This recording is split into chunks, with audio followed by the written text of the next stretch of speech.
എന്ത് ചെയ്യണം? സലാം പറയണം. ഒന്ന് സലാം പറഞ്ഞേ. നിനക്ക് ബർക്കത്ത് വേണം. നിന്നെക്കാളും വല്ല പിശുക്കൻ ഈ ലോകത്തുണ്ടോ? എടാ, സലാം 3 രീതിയിൽ. 1 അസ്സലാമു അലൈക്കും, 2 അസ്സലാമു അലൈക്കും വറഹ്മത്തുള്ളാ, 3 അസ്സലാമു അലൈക്കും വറഹ്മത്തുള്ളാഹി തആല വബറകാതുഹു. ഈ സലാം പോലും പറയാൻ നീ പിശുക്ക് കാണിക്കുന്നു, പിന്നെ എങ്ങനെ നിനക്ക് അല്ലാഹ് ബർക്കത്ത് ചെയ്യും? അല്ലാഹു ഈമാൻ നൽകുമാറാകട്ടെ. അപ്പോൾ ബർക്കത്ത് വേണമെങ്കിൽ എന്ത് ചെയ്യണം? സലാം പരിപൂർണമായിട്ട് പറയണം.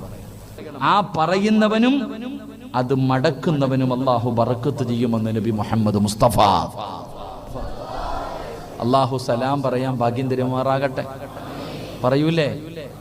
പറയൂലേ? ഒന്ന് വീട്ടിൽ പോയി പറഞ്ഞു നോക്കിക്കേ. ഇന്ന് വയലൊക്കെ കഴിഞ്ഞ് ആമിന ടി വിയുടെ മുന്നിലിരുന്ന് ഹജ്ജ് ചെയ്തുകൊണ്ടിരിക്കുക, സീരിയലൊക്കെ കണ്ടുകൊണ്ടിരിക്കുക. അപ്പോൾ